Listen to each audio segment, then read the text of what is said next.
Thank you so much for that wonderful and extensive introduction. I'm very, very happy to be here, and I've very much enjoyed the seminar prior to this lecture. This lecture is addressing some new work, some themes that I'm thinking, writing, interrogating at the moment. So I'm very happy to be able to share work in progress with you. For me, doing talks, it's always a valuable experience to share something I'm thinking through rather than something I've already thought about. Although this is certainly revisiting themes from previous work. So the title of this talk is Sounding Reproduction. There is a subtitle of Gender, Technology and Auditory Capitalism, which hopefully communicates some of the themes that I'm going to be talking about today.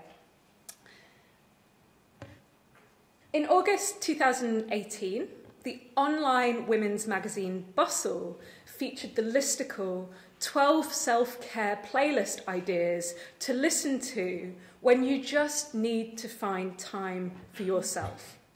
And you can see the kind of heading of this listicle here. The article's author instructs the reader that, quote, sometimes life gets to be too much to handle, no matter what it is that you have going on, which is exactly why you should make time for self-care. Self-care playlists, meanwhile, are there for the listener whenever you need some extra help. Music's affectivity, its oft-cited capacity to relax, to alleviate stress, to make listeners feel good, means that it's always a good idea, according to this listicle, to have some self-care playlist ideas on the hand which will really make you feel better. Purely Alive's Self-Care Sunday playlist, which is to be enjoyed, and I quote, whilst you paint your nails, have a bath, cleanse your face, or prepare yourself for the Monday blues, is an ideal choice for whenever you need to lift your spirits. The listicle describes the playlist songs as making the listener feel happy without being overwhelmingly upbeat and perfect for a Monday morning. For those who want to relax during a bath, there is Caroline Joy Rector's Self-Care Night.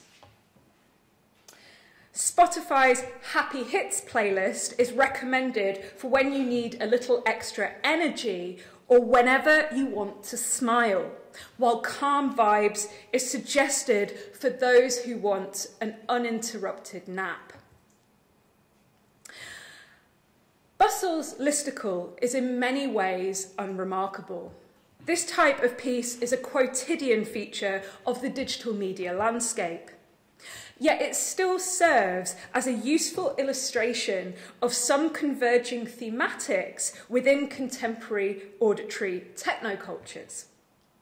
Firstly, it pays testament to how the rise of digital streaming platforms is also the rise of the playlist as an organisational format. And this is something a colleague, Paul Reckret, has written about recently.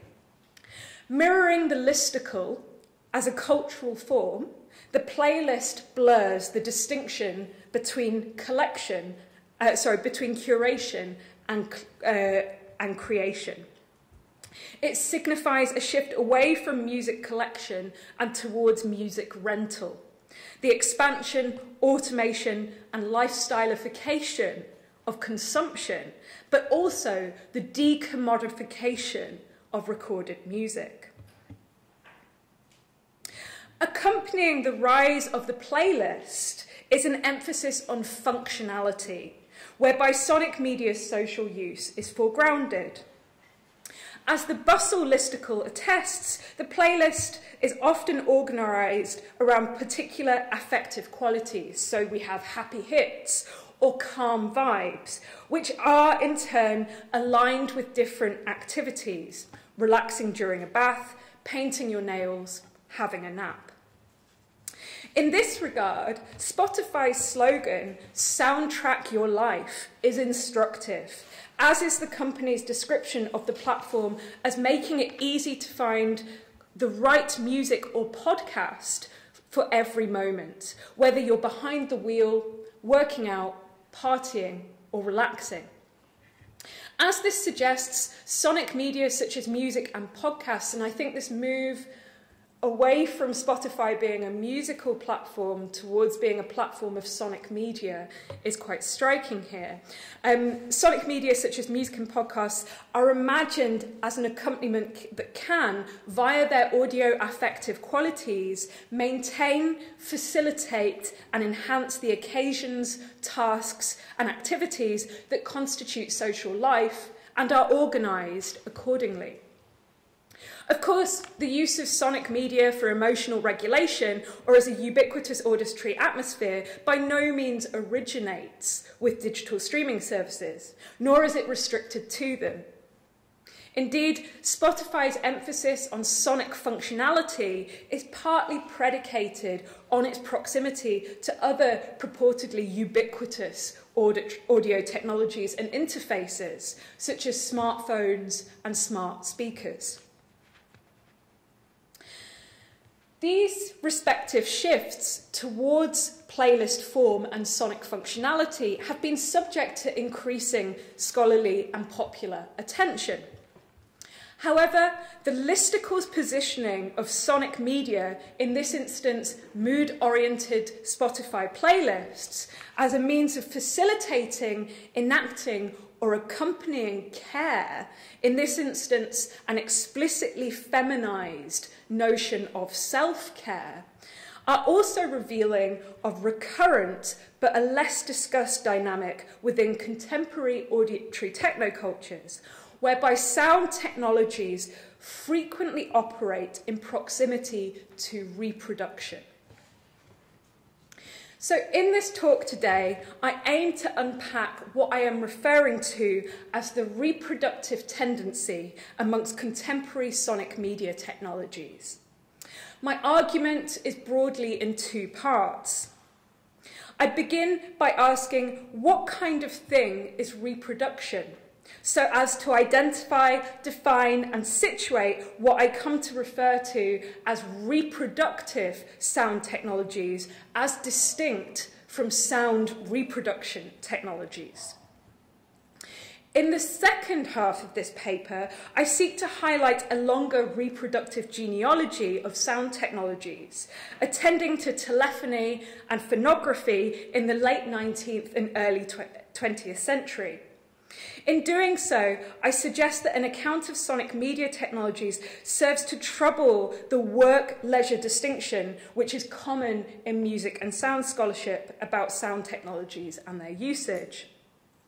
Attending to the reproductive tendency of sound technologies, by contrast, requires an alternative framework.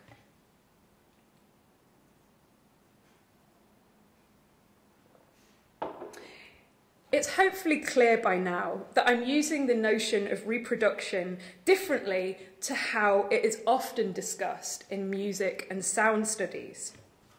To talk about sound reproduction typically refers to the mediation, repetition, and distribution of recorded sound.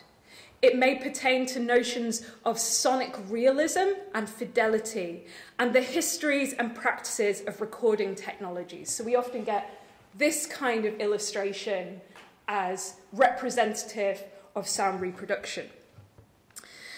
Accounts of sound reproduction are largely indebted to an understanding of reproduction as technique, which is predicated on the ideological construct of original and copy. And because this is about reproduction, I have to mention Walter Benjamin. So, as Walter Benjamin's famous essay attests, the social and economic relationship between original and copy transforms with the establishment of different techniques of reproduction. Benjamin asserts that where manual reproductions reproductions of artwork were often treated as forgeries and did not threaten the authority of the original, this is not the case with technical, process, or mechanical reproductions. These three terms are used interchangeably in the Anglophone translation. So Benjamin states, process reproduction is more independent of the original than manual reproduction. Technical reproduction can put the copy of the original into situations which would be out of reach of the original itself. Above all, it enables the original to meet the beholder halfway, be it in the form of the photograph or the phonograph record. The cathedral leaves its locale to be received in the studio of the lover of art. The choral production, performed in an auditorium or in the open air, resounds in the drawing room. So for Benjamin, reproduction is not only technical, but also aesthetic and social. Changing techniques of artistic reproduction cohere with changing social and economic formations.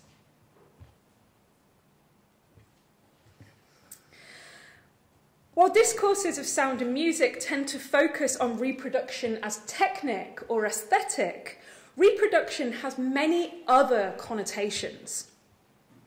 As Alice Eve Weinbaum notes, the term has, in its relatively short history, accrued a variety of meanings. Originating as a synonym for resurrection by 17th century theologians, in the 18th century, the term appeared in the emergent field of natural history, initially referring to the regeneration of bodily limbs and appendages. It was in the latter half of the 18th century that the term came to mean species reproduction. As a biological and sexual process, reproduction is considered fundamental to the continuation of life. Reproductive institutions, for example, of race, nation, and family, are organised around fears and aspirations of how life is continued and bound up with notions of inheritance, legacy, and legitimacy.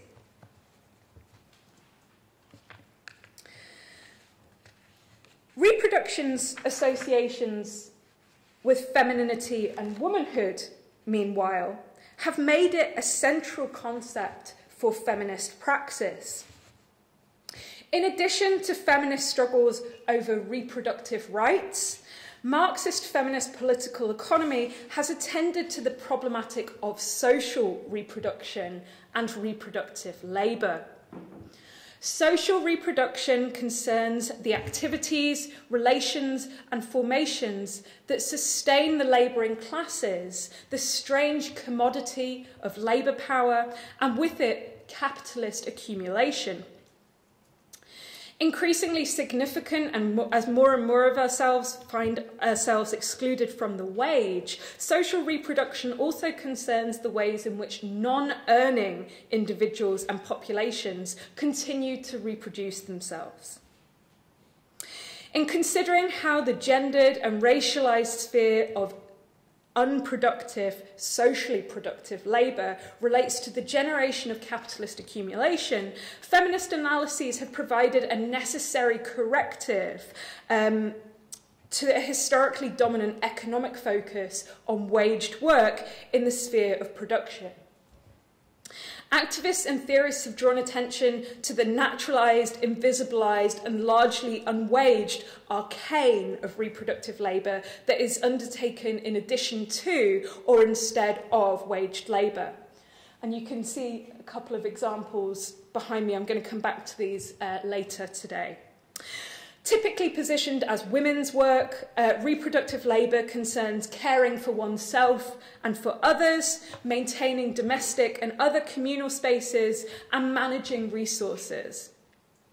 It also includes biological reproduction, such as pregnancy, gestation, and childbirth. These activities, amongst other things, serve to provide capitalism with its current and future workers.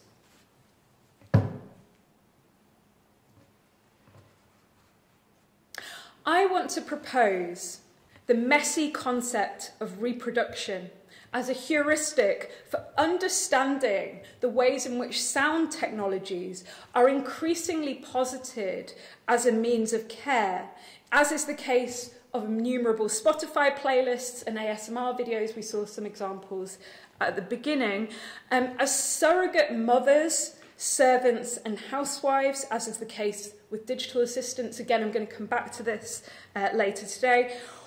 Or as providing rejuvenation that enables us to be more efficient and effective in our work, as is the case with sonic sleep aids. So this is an example that makes this particularly explicit. I don't know if you can see this top text, but the text reads, "It's no secret that sleep deprivation and poor sleep quality are the new trend for millennials between their expectations to maintain a strong career hustle and inability to disengage from their devices. However, it's also no secret that with poor sleep health comes many physical and mental health issues. Luckily, Sonic Sleep Coach is here to help you. Help you sleep better and deeper. Sonic Sleep not only tracks sleep accurately, but also improves your sleep quality with scientifically backed solutions funded by the National Institute of Health." Yeah, okay. This emphasis on strong career hustle is something I want to keep with. So this is what I'm referring to as the reproductive tendency in contemporary sound technologies, which marks the explicit entanglement of sonic and biosocial reproduction and their predication on gendered and racialized divisions of labour. Sound technologies are increasingly posited as a means of reproducing ourselves and others so that we are able to succeed. They promise to take away the stress and anxiety of contemporary life, help us around the home, and enable us to sleep. And in the case of prenatal sound systems, assist in raising children. So one of the things we were discussing in the seminar before this was some work I've done on prenatal sound systems. This is one example, the Baby Plus. If you can't read the tagline, it says, "Your womb, the perfect classroom." And these devices, the kind of logic behind them is you play sound to the fetus in utero, the fetus comes out smarter, more adaptive, more effective. I'll come back to these momentarily. So again, I see this kind of reproductive tendency being exemplified by these technologies. Consequently, we can understand sound reproduction technologies, or these sound reproduction technologies, that is, technologies that reproduce and mediate sound, as also being reproductive sound technologies, which is to say, implicated in the processes, practices, and relations through which labourers and their labour power are produced and reproduced. Such an account of contemporary sound technologies is in many ways complementary to recent scholarship that has drawn attention to the apparent emphasis on sound's affective, therapeutic, and self-regulatory qualities within contemporary auditory technocultures. Music, specifically digitally streamed music, with which this talk began, has typically been the sonic medium upon which these discourses have centred. Paul Allen Anderson, for example, has astutely diagnosed the emergence of neo-music, with which streamed music becomes a personal care product for affective management and mood regulation.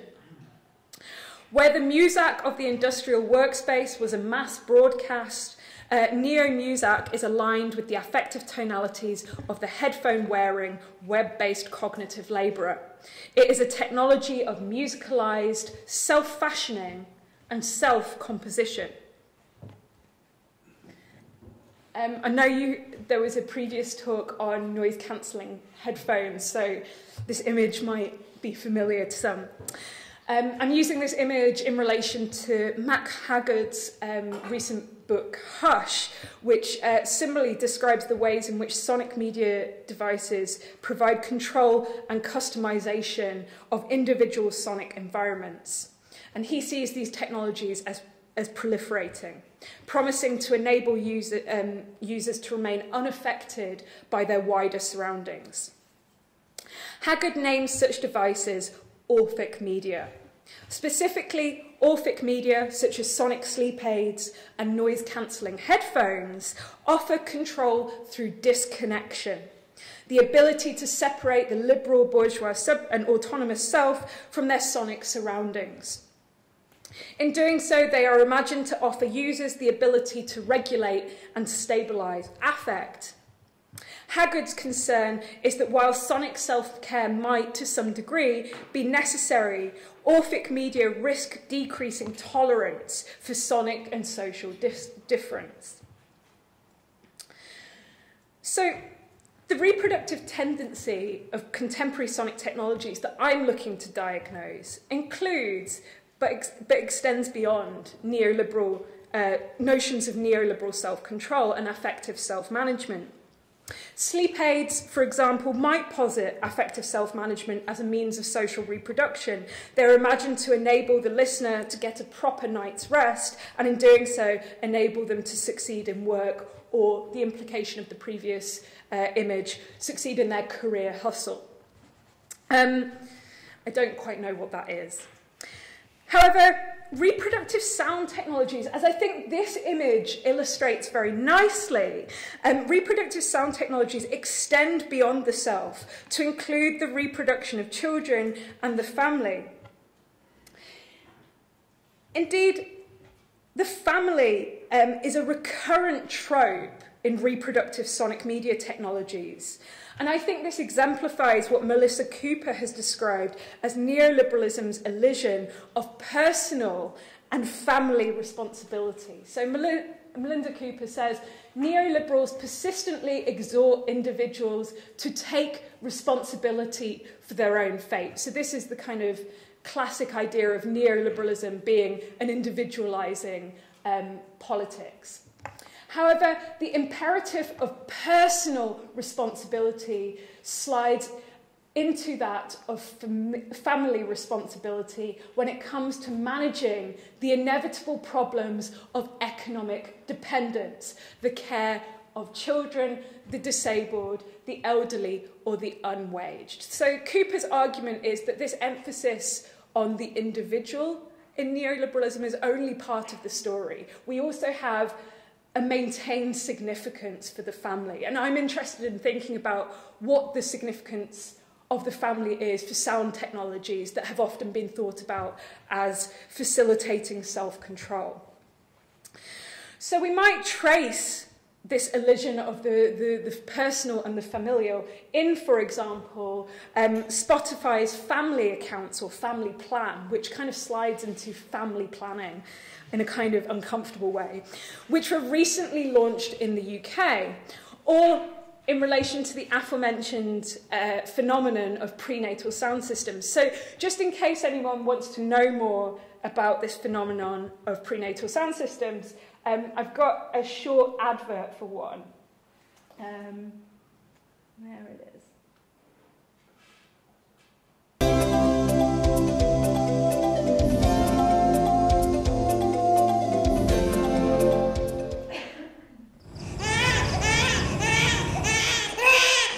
Sounds familiar? Have you experienced weeks of sleepless nights and stressful days? Most newborn babies are easily stressed and difficult to care for.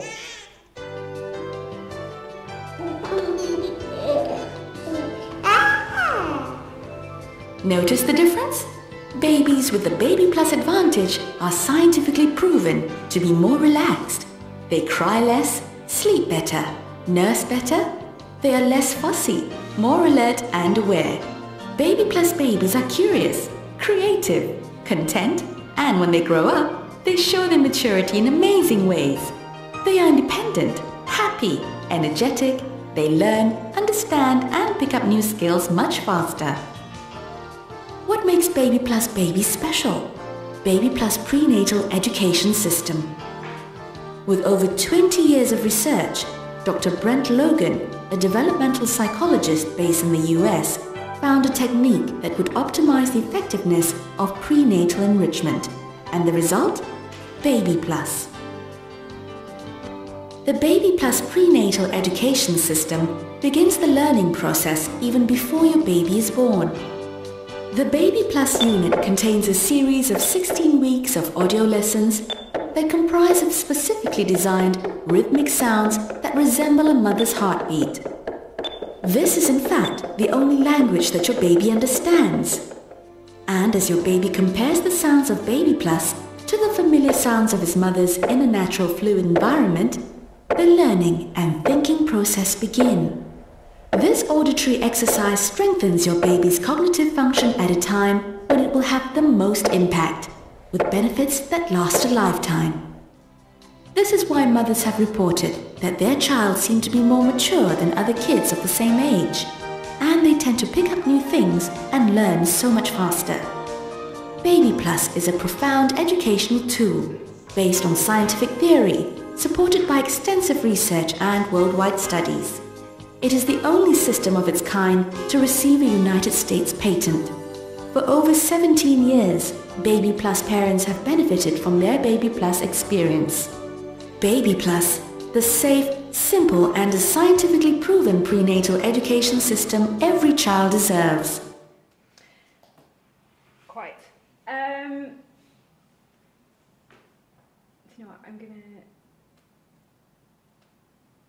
leave this open for a second. I'm going to skip back. So that's Prenatal Sound Systems. That's a US company. Most of the devices that I've found have been from US companies. I will add the caveat that uptake of these devices doesn't seem huge, but I've written quite extensively now on this topic, so I won't rehash that argument here. But I think there's something interesting about why these technologies kind of make a lot of sense in our current moment, and this is something to do with what I'm trying to get at today, with this reproductive tendency in sound technologies. We can also trace this figure of the family, perhaps most famously, or perhaps most notoriously, with the kind of imaginaries associated with digital assistants, which are depicted as performing listening labour for different family members in the home. And, you know, a sort of recent advert that really kind of hammers home this emphasis on reproductive labour and care in relation to sound technologies comes with Amazon's Alexa. Look, Grandpa, I got you the Amazon Echo. You can ask it to play music, check the weather. Valerie, Alexa, at 6 p.m., remind Grandpa your favorite dessert's in the fridge. Okay, I'll set a reminder. Alexa, play the song Valerie.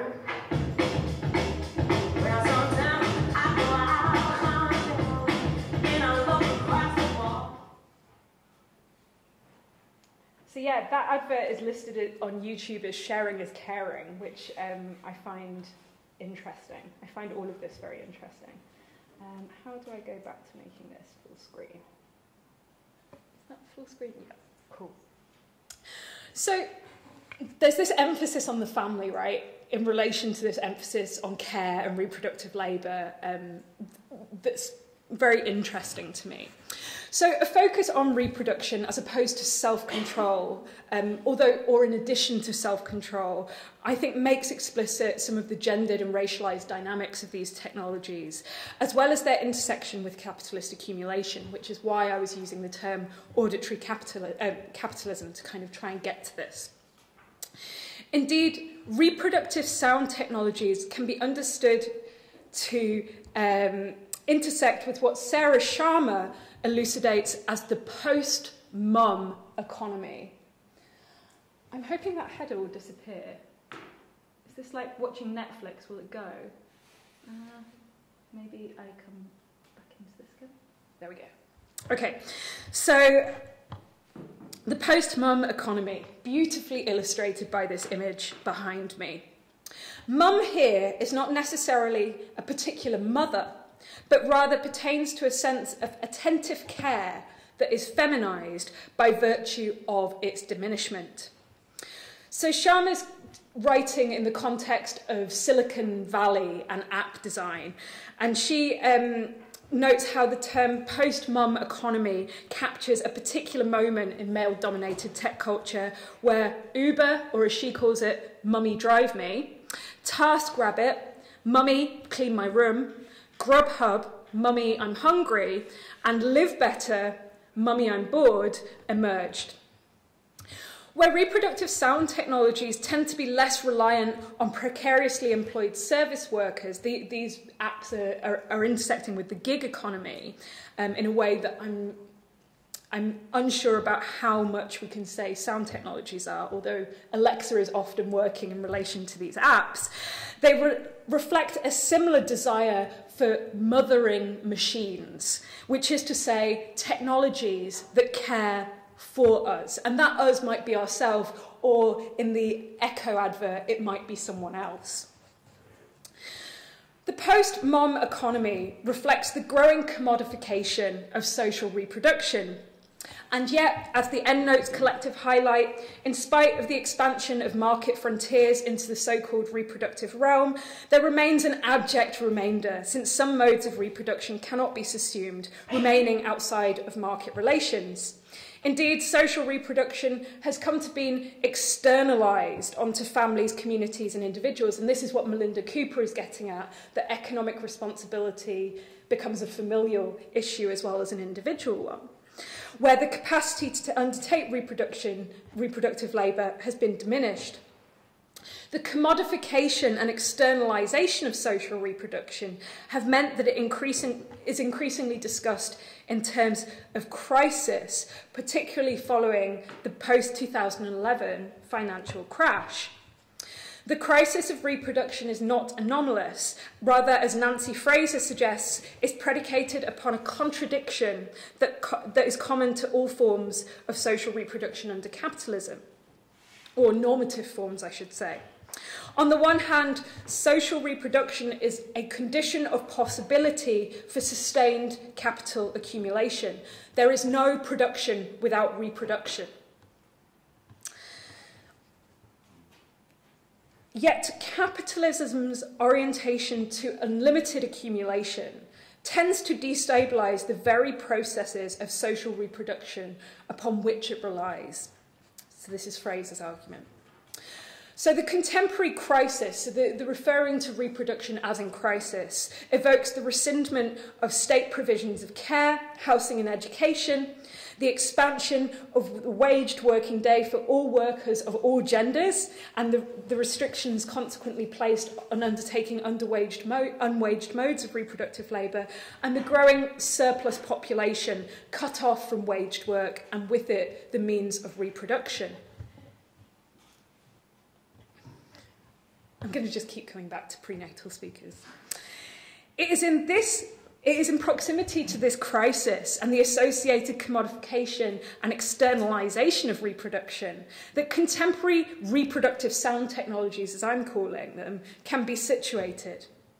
Not only do they reflect an expanded field of consumption, the development of apparently new needs, they also promise technological interventions into reproductive processes at a time when reproduction is at best destabilised, providing sonic solutions to socio-economic problems.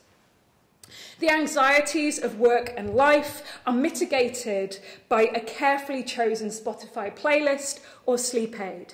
At a time when working life is ever expanding, the digital assistant helps manage the home. And as childhood increasingly becomes beset with anxieties about the future, aside to financialised investment and accumulation, as I've argued elsewhere, prenatal sound systems ensure the future born, in the word of this other listicle, ensure the future born the best chance of success.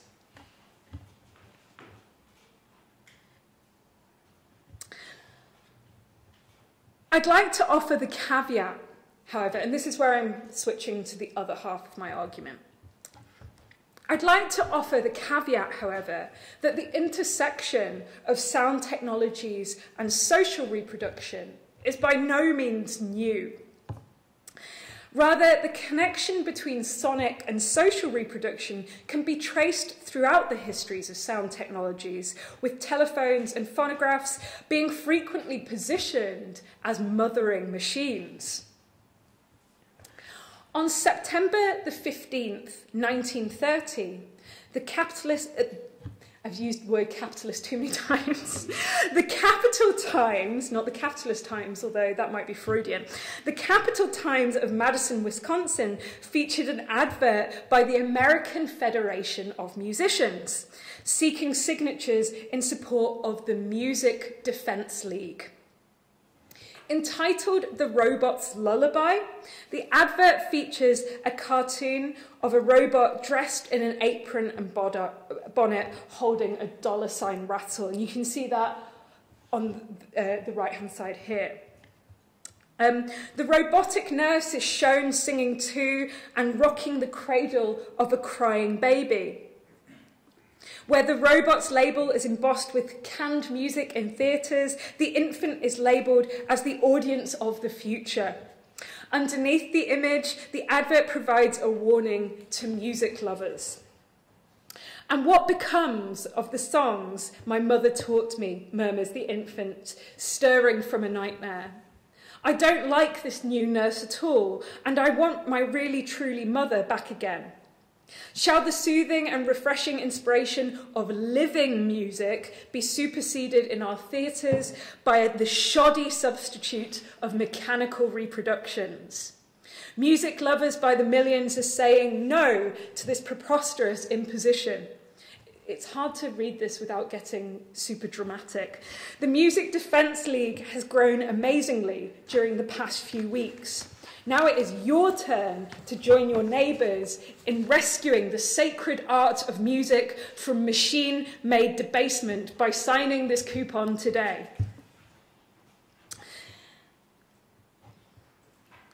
In attaching the threat posed by mechanical music to the nursing of infants, the robot lullaby echoes American composer and bandleader John Philip Sousa's famous essay, The Menace of Mechanical Music. Published in 1906, 24 years prior to The Robot's Lullaby, Sousa laments the imminent decline of domestic music and amateur performance due to the introduction of sound recordings and player piano rolls. Noting how automatic music devices have resulted in the child becoming indifferent to practice because it allows music to be heard in the home without the labour of study and close application, Sousa raises the sound reproduction's potential impact on maternal care. He says, when a mother can turn on the phonograph with the same ease that she applies to the electric light, will she croon her baby to slumber with sweet lullabies, or will the infant be put to sleep by machinery? Accompanying Sousa's essay is an illustration by F. Strothman of an infant in the cradle being rocked by an electric oscillator next to a large phonograph horn, and you can see that image here. So The Robot's Lullaby and The Menace of Mechanical Music both pay testament to long-standing anxieties about the automation of musical labour. The dystopian images of maternal care are used as a way of reinforcing their moral message. Music is as natural as a mother's love. The sound reproduction technologies are a poor surrogate for living, breathing music and its living, breathing musicians. Consequently, these texts play on anti-modernist sentiments regarding technology and urbanisation that resulted in Americans seeking out more authentic and unmediated aesthetic counters and a nostalgia for the home and family as a haven from growing mechanisation. Of course, accompanying the moral argument is an economic one. While both music and maternal care have frequently been figured as non-work, that is, activities taken due to love or natural proclivity, the robot's lullaby and the menace of mechanical music are underpinned by concerns about the working conditions of performers and composers, respectively.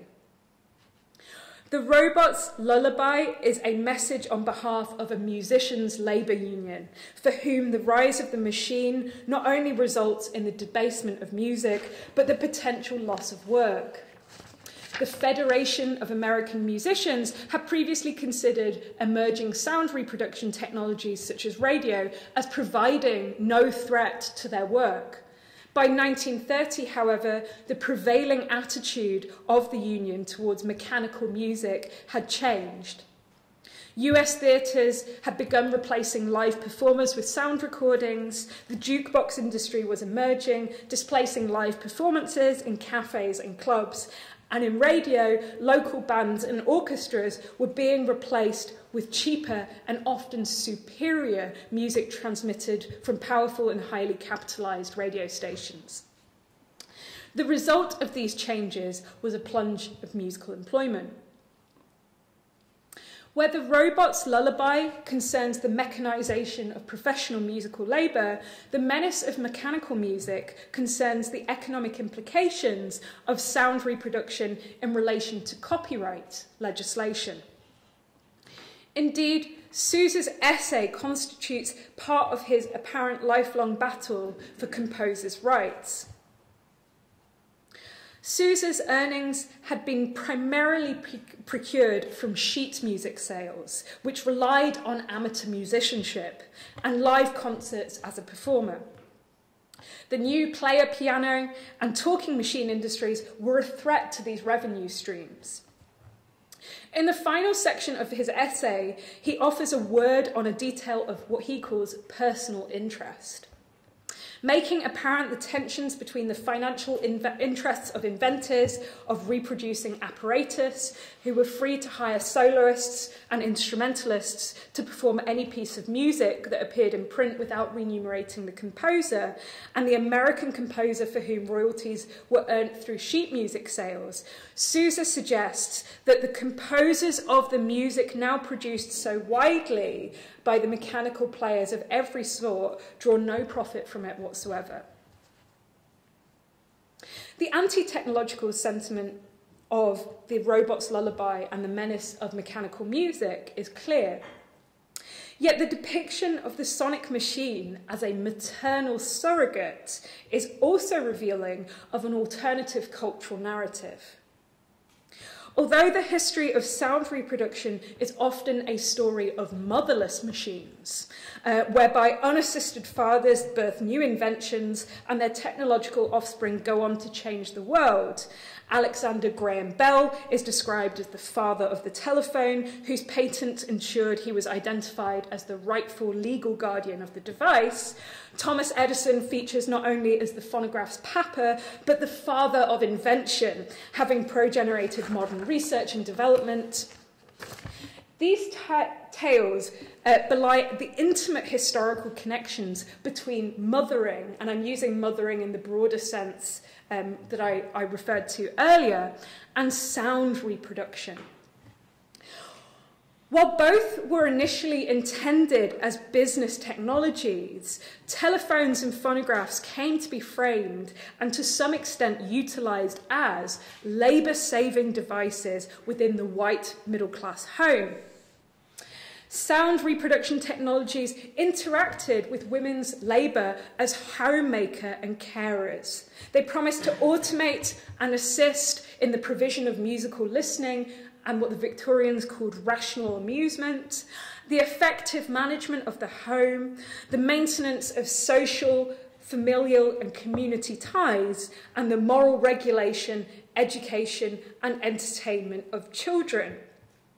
Indeed, the menace that Sousa hears in mechanical music is in part the automation of domestic music reproduction and the subsequent alleviation of feminised musical labour.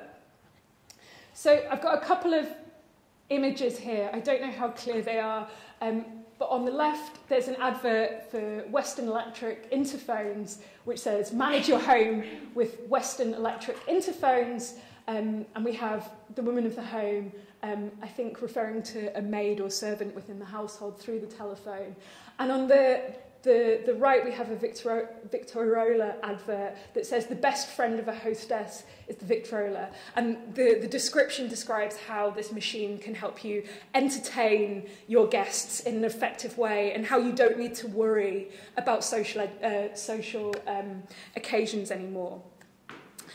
So where the Victorian wife was expected to soothe her husband with the parlour piano and edify her children with appropriate music, the phonograph provided an alternative and purportedly more efficient means of undertaking these duties. Music in the home was no longer reliant on hours of piano practice, nor, as was Sousa's concern, the sourcing of sheet music. Marketing materials of the phonograph promised the housewife assistance in entertaining and educating various members of the household.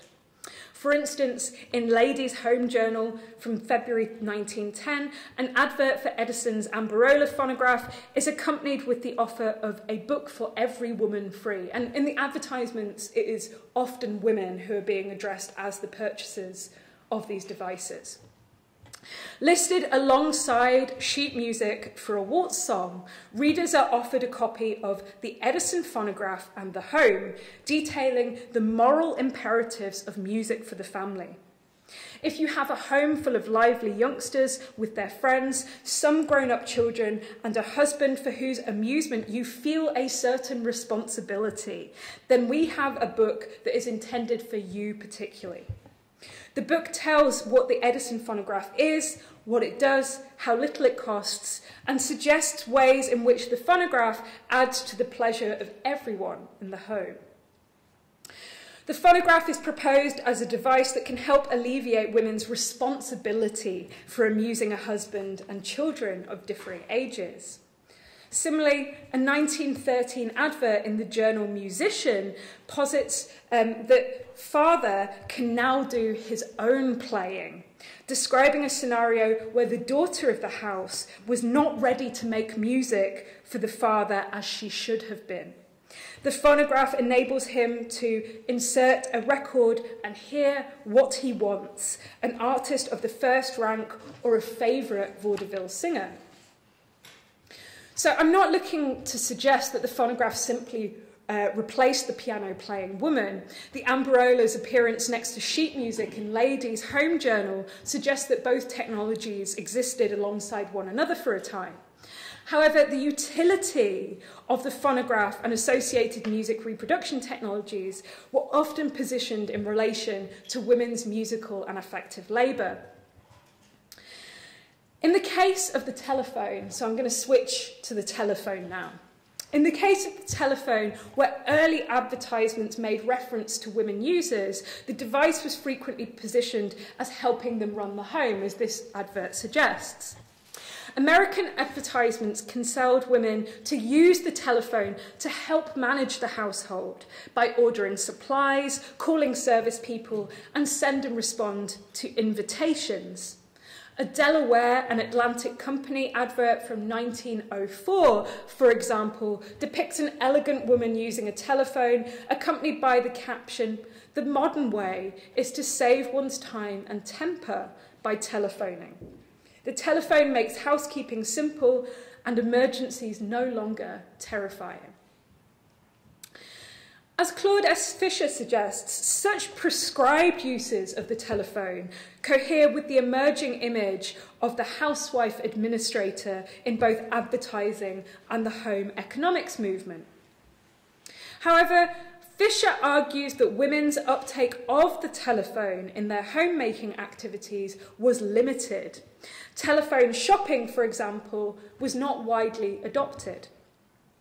Rather, Fisher suggests women's primary use of the technology was for conversing with family and friends, and this is something that's talked about as well by Michelle Martin. In rural areas of the US, telephones came to be understood by telephone companies and their users as important for women's social well-being, preventing loneliness and enabling them to remain connected to community life. While for middle-class women in urban areas, the telephone helped in both the organisation of social and community events. In both cases, the telephone became a means of sustaining social networks without the need to travel. Telephone talk, in the words of Lana Rakow, can be heard as the work women do to hold together the fabric of community.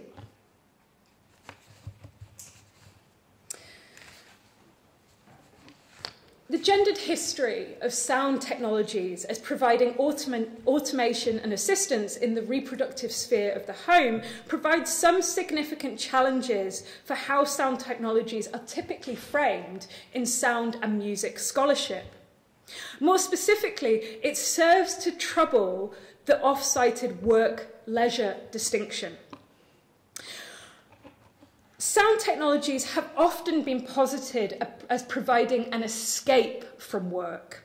So William Kenny, for example, notes that the phonograph was said to offer solace and transcendence to the overworked and lonely housewife, and a burgeoning, exciting, and swiftly evolving world of recorded music, sounds into which women were encouraged to retreat.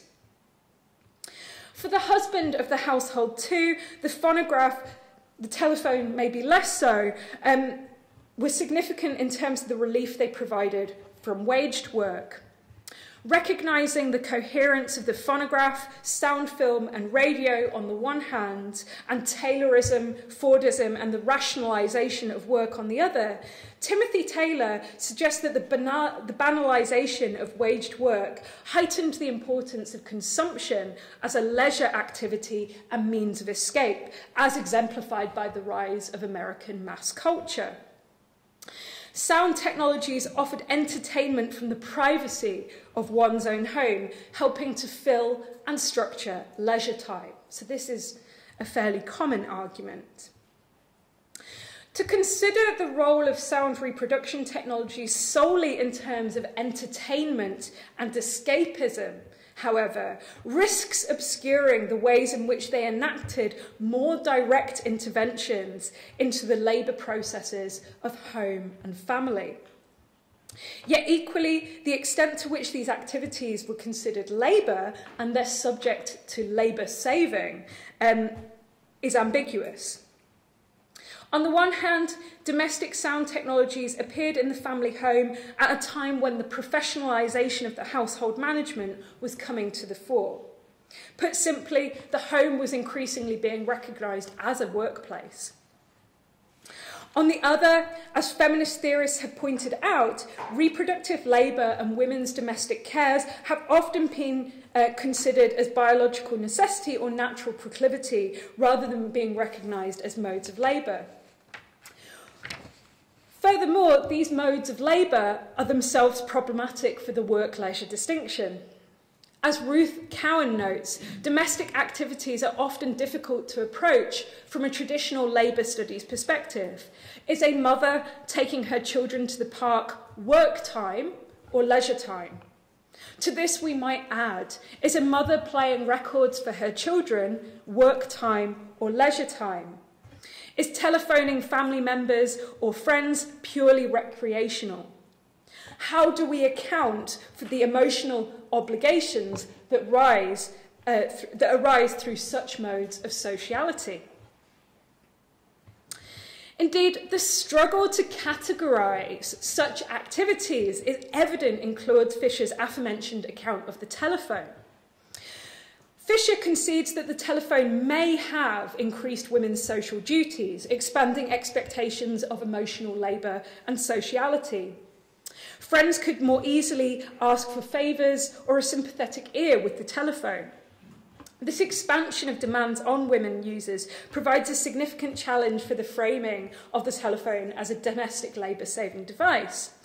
Yet for Fisher to suggest that the telephone simply created more work for women is unsatisfactory, in that he understands women to have also taken pleasure from the telephone as well. So he states, Part of women's affinity for the telephone, then, results from the duties they have, their sociability in the service of the household, the extended family, the friendship circle, the community. However, this explanation is incomplete. It implies that conversation is more housework, only another burden. It does not capture the degree of voluntary conversation and the pleasure in conversation suggested by accounts we have of women and telephony. So I think that Fisher's categorisation of work as something that is felt as such, as burden or toil, is highly questionable. Indeed, lots of the contemporary scholarship around technologies of sociability, as he talks about them, recognise that work might not feel like work at all. So I think there's a lot of tensions between the kind of Marxist feminist understanding of work that I'm sort of gesturing to, and the idea that work is something that is felt to be work. However, Fisher's account nonetheless gestures to how feminised activities associated with social reproduction, in this instance the maintenance of communal and familial relations, are challenging for the work-leisure distinction. This is because the work-leisure distinction traditionally assumes the patterns and practices of productive labour to be definitive, specifically the work of the 8-hour day that occurs outside the home, which is in turn understood as a private site of rest and rejuvenation. From the perspective of sound and music studies, then, it's significant to recognise that the work-leisure distinction is underpinned by a particular model of labour that is gendered, racialised and heteronormative. And this is something that Marxist feminists like Silvia Federici have highlighted. So this is, if you can read this, this is the opening of Wages Against Housework. The first line, I think, really gets it. They say it's love, we say it's unwaged work. So an attention to social reproduction and its relationship to sound technologies, by contrast, might require an alternative narrative to the one that's provided by the work-leisure distinction. So by means of brief conclusion, I want to think about the relationship between the old and the new. That is, the positioning of telephony and phonography in proximity to the housewife and the management of the home, and contemporary sound technologies that promise to help us manage and maintain not only the home, but our sleep patterns, the gestation of future children, and our emotional and psychological well-being. There are significant differences in the organisation of social reproduction, or the norms of social reproduction, in these eras. Where the phonograph and telephone of the late 19th and early 20th century reflect and reproduce the gendered separation of the two spheres, productive, reproductive, work life and home life, contemporary sound technologies attest to the growing marketisation and commodification of reproductive labour and the elision of the distinction between production and reproduction. Indeed, it should not be forgotten that these contemporary sound technologies are also productive. So hence the aim of Spotify to accompany all aspects of life. They want all aspects of life to occur within its proprietary space. Put crudely, these technologies often serve to generate user data as a commodity, that which is exchangeable and profitable. And this includes things like sleep apps, and to the extent that prenatal speakers are hooked up to platforms like Spotify, prenatal speakers, and digital assistants and all the rest of it. In this regard, sound technologies can be understood not only to reflect, but partake in changes to the structures of social reproduction and its relation to capitalist production. These changes, I'm arguing, are traceable in the histories of sound technology. Both the old and the new, however, problematise the work-leisure distinction through which sound technologies have been historically conceptualised. While the blurring of the work-leisure distinction has been taken as definitive of both post-Fordism and digital media, inasmuch as seemingly recreational technologies such as Spotify are also productive and thus users might be considered labourers, the reproductive history of the telephone and phonograph highlight a longer lineage whereby technologies and their human users complicate the clean separation of work and non-work, free time and labour time. I'm suggesting then that the reproductive tendency of sound technologies thus requires an alternative approach. Rather than maintaining the separation of work and leisure, we might consider these technologies in relation to the complex relations of production and reproduction, the ways in which these technologies relate to capitalist accumulation, not only through the generation of data, but also through the creation of future workers and the maintenance of current workers, as well as those excluded from the wage. Thank you.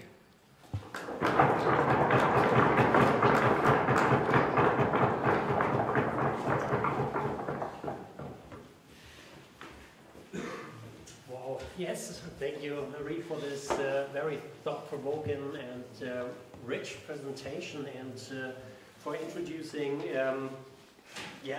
reproduction as a messy concept, as you said, with a couple of different connotations from the sonic world, from the social world, and also from the socio-biological world. And I think it's quite innovative work, especially in the context of sound studies, where there is a huge discourse on sound reproduction, but I mean, these connotations and which you mentioned and which you try to think together, there's not so much work on that.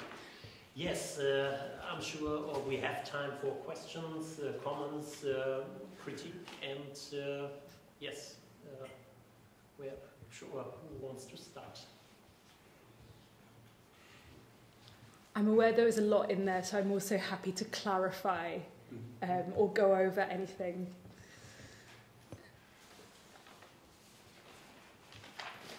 Hi. Thanks for your presentation. It was really interesting to me because my field of study is closely related to your topics.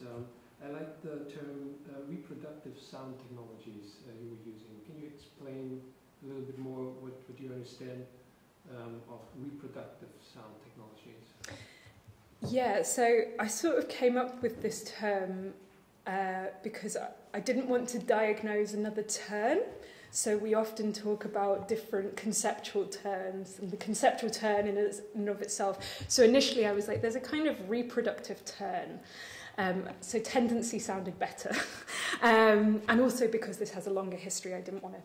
So I'm using this distinction between sound reproduction technologies and reproductive sound technologies to get to an imagined functionality of sound reproduction technologies, which I think has a long history. So that reproductive is meant to be messy.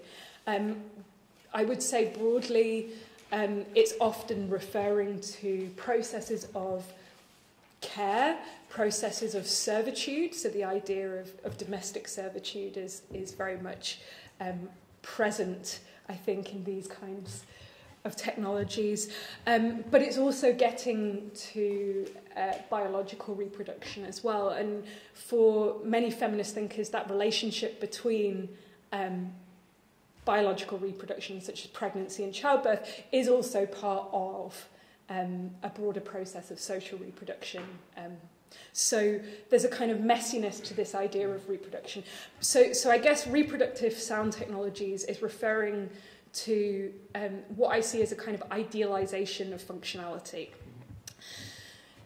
The complicated bit in this is to the extent that these technologies are being used in that way, and I think that's when things get a bit more complicated. I mean, I think many of us may question whether we use Spotify in the ways that its producers think that we use it, but at the same time, many of us can recognise the idea of putting on music to cheer ourselves up or to get us in the mindset for being productive in work or study and things like that. So the proliferation of study playlists really testifies to this. Even if, I'm not commenting on how effective these things are, but there's a certain cultural idea in here about what sound and music does in relation to care for oneself, care for others, and also our own productivity. Does that make some sense? Yeah, for sure. So sound reproduction technologies I'm using as a more technical signifier, and reproductive sound technologies to think about this functionality. Yeah. Thanks for your talk. So now I understood the separation you made between these different meanings of reproduction, sound reproduction and social reproduction. But what I'm asking myself is about the connection between these two meanings of reproduction. Because the idea of music reproduction has also a long history, going back to the 19th century, even before technical reproduction. Yep, absolutely. But you also could say it might be the story inside the history of capitalism, the idea of reproducing music. So perhaps you could tell us something more about the connection between these two kinds of reproduction. So between sound reproduction and... Is there a connection for you, or are these two different stories? I mean, I think images like this and the kind of ways in which mothering and childcare are explicitly used as ways of naturalizing music, as making music something that shouldn't be reproduced, is very interesting in regards to what you're referring to. I think one of the arguments I'm trying to make with this longer history is precisely that sound reproduction has often developed in the context of social reproduction. So the ways in which, and that's not necessarily, it's not necessarily being clearly led by one or the other per se. So, both the phonograph and the telephone came to be devices of the home, and the ways in which they got there are very complicated. But we see a very clear imaginary of these technologies, of sound reproduction being something that happens within the home in relation, more often than not, to the labour of housewives. So for me, that's a point, the kind of development of sound technologies in those contexts. There are other histories as well we might point to. So the telephone, for example, was invented by Alexander Graham Bell. That device is indebted to his research into deafness and his oralism, so his desire for deaf populations to speak. Which in and of itself is another form of social reproduction, the idea of populations as having certain attributes and characters. And Bell was involved in the eugenics movement. So there are these kind of messy histories of sound reproduction are definitely there. I'd also add, in the work that I've done on prenatal sound systems, I trace kind of the ways in which fidelity discourse, so the idea of high fidelity sound reproduction, which is often seen as a very technical, purely descriptive term, is also bound up with certain ideas about other kinds of reproduction. So I'm not sure if I'm answering your question. For me, these things are developing in relation to one another. So sound reproduction, insofar as it's attached to these technologies. Prior to mechanical reproduction, I'm kind of leaving out of the question at the moment. The reason that I'm starting with telephony and phonography is because I'm sort of reproducing an origin myth, right? Which is problematic. But it feels important to start here because of the weight they are lended in sound and music scholarship. The fact that they are often posited as the start of musical and sonic reproduction. There's some interesting work on kind of 18th century musical automata, which were figured on the piano playing woman. I'm just thinking about the discourse on musical performance. I'm not sure if you have the term in English, but in German, they started in the middle of the 19th century to say Reproduktion instead of Vortrag. Vortrag means like a lecture. Right. It's more like performance in English. And when they started to use the word reproduction in relation to the production of a musical work. Interesting. Meant the performance of a work, and then later in the 20th century there came the term of interpretation. Yeah. Yes, and Adorno wrote his theory of musical reproduction coming from this. Oh gosh, I've written something else on Adorno's idea of reproduction and kind of the ambiguities of that in. Perhaps it's a different story. I'm not sure about it. But perhaps it's related to it. I have related it elsewhere. Part of it is to do with repetition and whether repetition is the same as reproduction. I'll probably not go into that because it gets very complicated.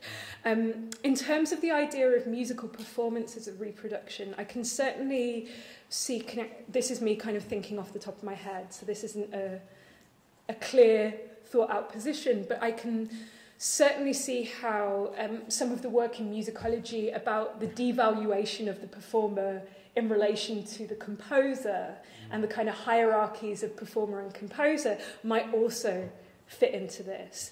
The kind of image of the Victorian piano playing woman also points to the divide between private or domestic music making or amateur music making and music that happened in concert halls, which was historically seen as a more masculine domain. So there's those divides as well that are complicating all this. Okay, we also have the number question. I guess Herr Jans introduced already something I also want to say. I think the connection you made between these two different meanings of reproduction is strictly connected with the language you are using. So you're dealing with English. You are talking about English. And of course you're dealing with English sources. But I'm wondering, maybe it would be different if we would work in another language. I mean, I'm not a German native speaker, but I guess the connection is not that clear already in German between biological reproduction and music reproduction. I don't know. So do you think it would be different, like cultural difference between a country or another country, depending by the word you're using to determine one or the other thing? Oh, absolutely, yeah. I mean, I think the argument remains that we can think about what I would call social reproduction in relation to sound technologies. I'm very crudely capitalizing on a wordplay here that works in an Anglo-centric or Anglophone context.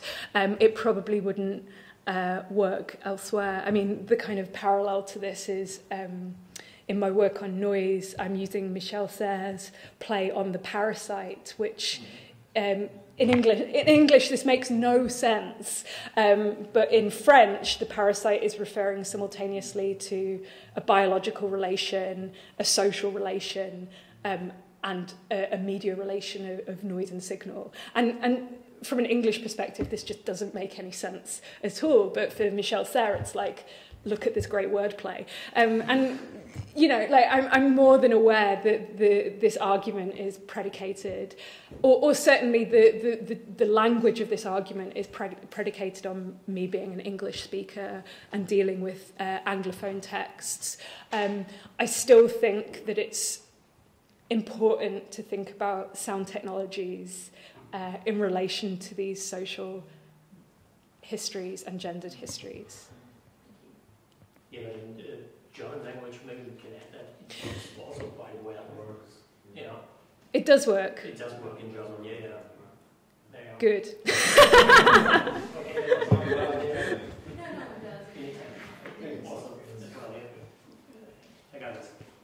Thank you very much for your presentation. You introduced the concept of modeling machines. I think that's a very interesting concept or idea. And regarding sound reproduction, Jonathan Stern, in his monography 2003, talked about tympanic function, which will be delegated to machines to hear for us.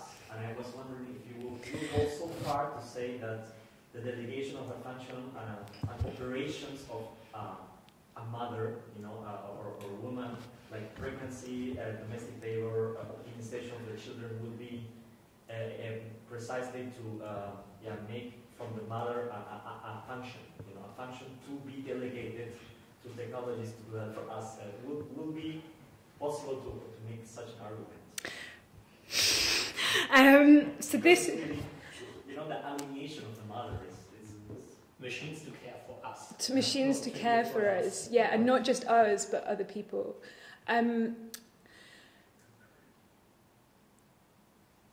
There's part of me that wants to be like, yeah, I'm going to go with that. I mean, it's really explicit. I was very much inspired by that Jonathan Stern idea of surrogacy. He uses the word surrogacy over and over and over again in that book. Or not over and over again, he uses it like 3 times, but he regularly uses the word surrogate. And obviously when you are coming at this from the position that I am, which has been starting with stuff on prenatal sound systems, but also with the gendered histories of reproduction as well, that word surrogate stands out. That's a word that really speaks to me. I think whether or not these machines actually do what we want them to do is one thing, but I think there is absolutely a fantasy being attached to these technologies that they can, I think I use the phrase automate and assist, because I don't want to suggest that this is a full automation of motherhood, but a sense that, and this is something I'm working through with the kind of phonograph and the telephone as well, I don't think it's enough to say, well, this is just full automation. There's also a sense of help, the idea of home help being produced here. But yeah, that idea of a surrogate carer, the idea of something to take the load is definitely evident in some of the kind of imaginaries of these technologies. So maybe I would say that they are machines that automate and assist in mothering, and that mothering isn't necessarily literal mothers, but a feminized process of care. I'm also very mindful that there's a book at the moment called they don't just exist in the moment, but I'm reading it at the moment, called Surrogate Humanity, which is about technologies and the desire for automation and what the authors call techno-liberalism. So the idea that by giving some functions to machines, we can become full subjects. And this, of course, is bound up with race and gender, the idea of what labour gets automated and what doesn't. So that word surrogate is definitely something I'm kind of trying to work through at the moment, and whether or not that's appropriate. If I recall correctly, Jonathan Stern then goes on to sort of say that these weren't surrogates, but then they became surrogate. Yeah, I need to reread it, but it's a complicated word. Max Alt has another question. Yeah, I would like to go to your first example of the playlist from Spotify, about the mood management and especially about the affective qualities. Mm-hmm. Because if we consider that affect and feeling produce different temporalities, let's say in the sense that affect is short-term, and the feel or feeling is something that has a duration or is long-term.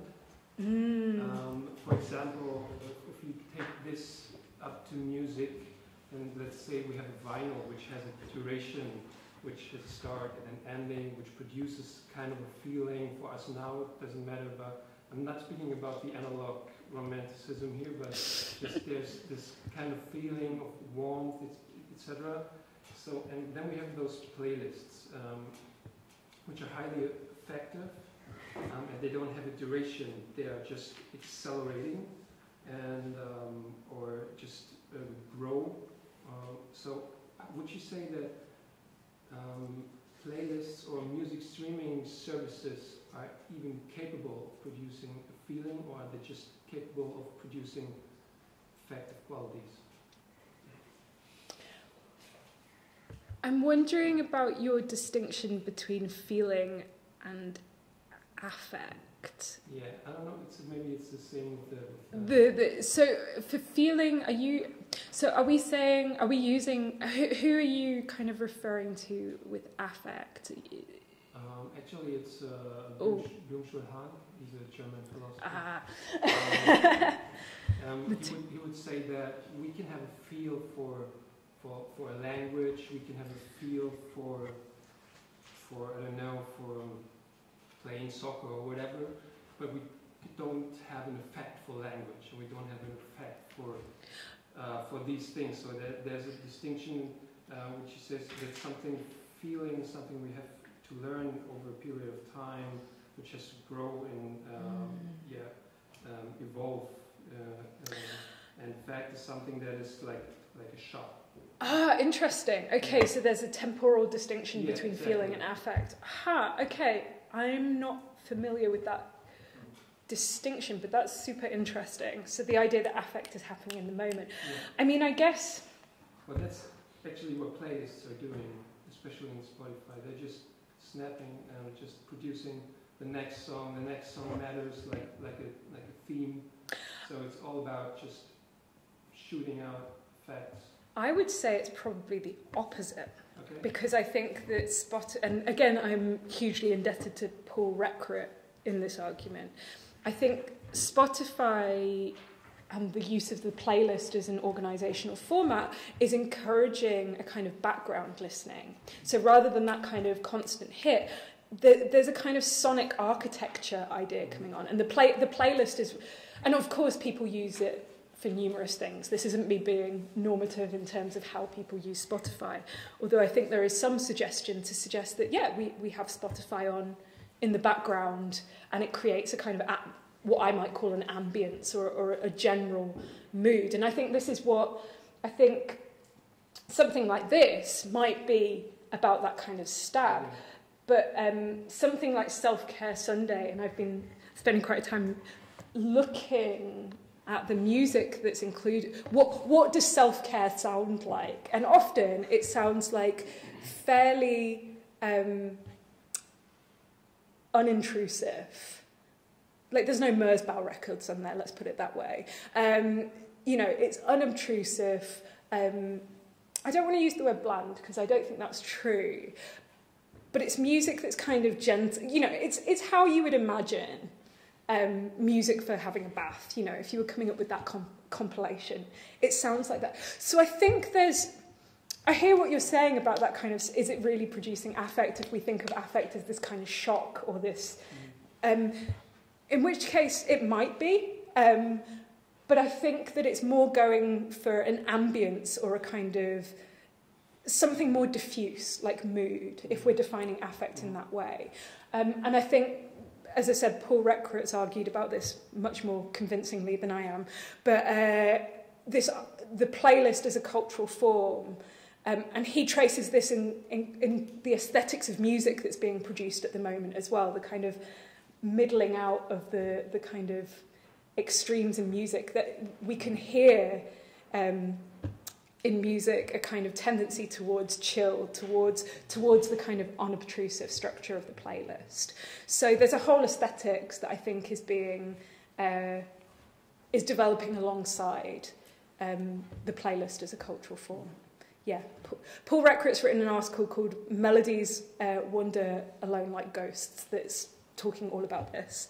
I don't think I've got that right. Melodies are doing some kind of wandering. And it's very good. Okay, I have also one last question, sure.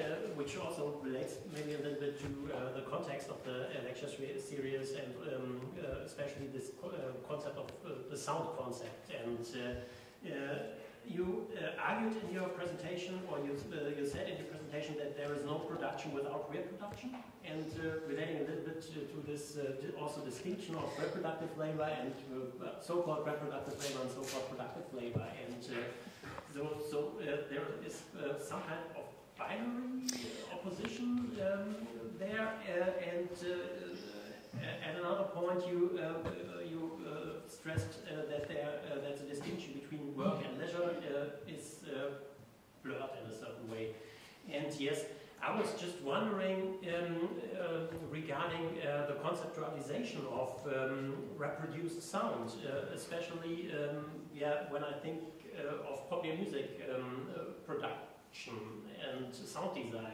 And I mean, where you can find so many examples where the sound of reproduced sound is produced sound, and there is not really a clear distinction between reproduced sound and produced sound. And I mean, you also mentioned all these productive aspects. I mean, the prenatal sound systems, they reproduce the sound, but they also produce a new kind of, or they are after producing a new kind of subject.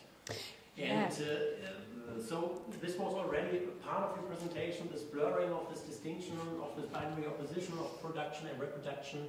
And I was just wondering, thinking of sound production and music production in the context of popular music, and where reproduced sound is conceptualized in so many ways, and it can be conceptualized as a sound of a performance, and which should be documented, but it also can be conceptualized as an artificial sound world. And so it is not so clear, this distinction between production and reproduction. And maybe you can add something on this. Yes. I agree. This is something that I think there have been lots written about in the context of feminist theory. You know,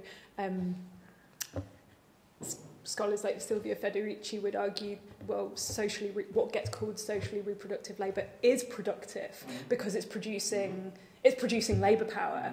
So, and sometimes we get sort of fun formations. I think at one point I said unproductive in terms of value, socially productive labour.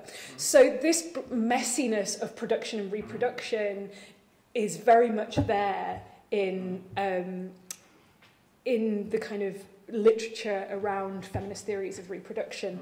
Likewise, there's been people who have argued that pregnancy is fundamentally a productive and creative act, and we need to think about it. And I think that's part of the reason why I'm interested in thinking about sound, is this blurry distinction. At the same time, I think both some aspects of the Marxist feminist social reproduction literature and sound and music studies have valorized production too much. So if I think about